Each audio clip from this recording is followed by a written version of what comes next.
Hi, heute will ich das Totholz der Eibe bearbeiten.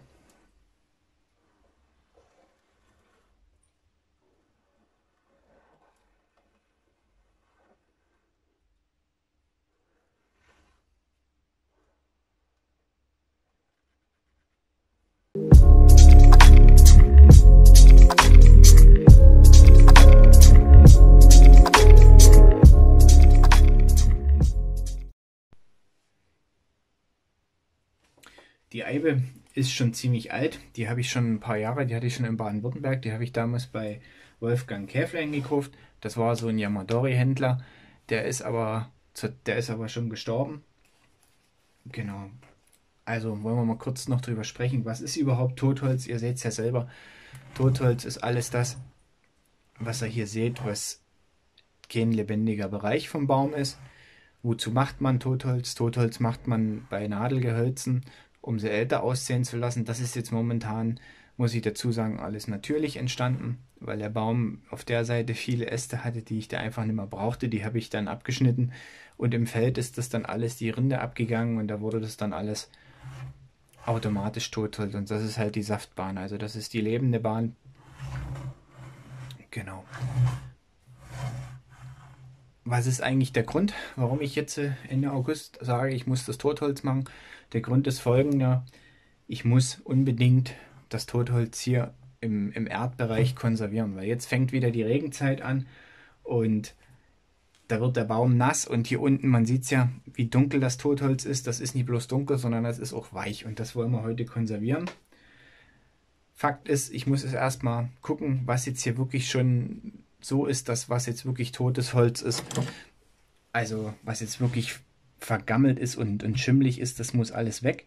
Ihr seht es ja hier, man kommt man kommt fast bis rein hier. Das ist alles ziemlich weich und das müssen wir heute ein bisschen auflösen und sauber machen und dann wird es zum Schluss konserviert. Konservieren tue ich auf jeden Fall mit Holzhärter, aber vorher mit Ginmittel. Also wie gesagt, das ist ganz wichtig, die Reihenfolge. Das Ginmittel ist ja das Bleichmittel, dass das wieder schön weiß wird und schön sauber. Und der Holzhärter ist auf Acetonbasis. Das ist dann quasi, dass die Feuchtigkeit nicht mehr ins Holz reindringen kann. Man muss es wahrscheinlich dann nach 2-3 Jahren dann trotzdem nochmal wiederholen, aber auf jeden Fall wird es dann ein bisschen besser, die ganze Sache. Und da müssen wir. Die Jahreszeit ist auch nicht schlecht, weil es ist nicht so heiß. Und dann können wir das alles abtragen. Das Problem ist bloß, ich werde mit dem Ginmittel wahrscheinlich warten müssen, bis der Stamm abgetrocknet ist, weil es halt jetzt draußen ziemlich regnerisch war und der Baum ganz schön nass ist. Aber das kriegen wir alles hin und das gucken wir uns zusammen mal an.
Als nächsten Schritt muss ich den Befestigungsdraht entfernen. Also was heißt entfernen? Ich mache ihn bloß auf.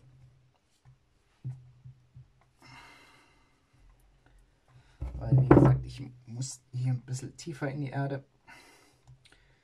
um das ordentlich sauber zu machen. So, das ging relativ okay. So, gut. Also da graben wir das Ganze mal ein bisschen frei und dann gucken wir mal weiter.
So, jetzt haben wir die Stelle um den Wurzelansatz ein bisschen freigelegt.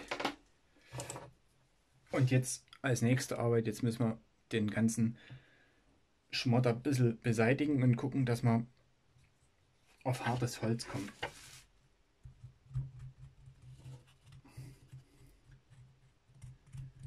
Wichtig ist dabei, dass er vorsichtig damit umgeht, dass er nie unbedingt die schönen Strukturen wegmacht. Ich meine, gut, sowas hier, das wird man nie erhalten können, aber wir versuchen das so sauber wie möglich zu kriegen und damit wir es dann behandeln können.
So, jetzt ist die erste Seite soweit getrocknet.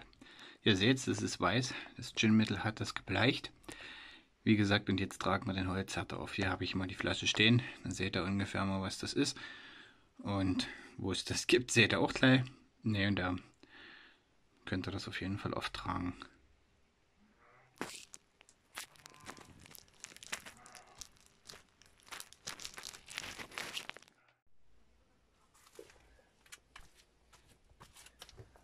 So, okay. Jetzt ist die Eibe fertig konserviert. Also wie gesagt, der Wurzelansatz.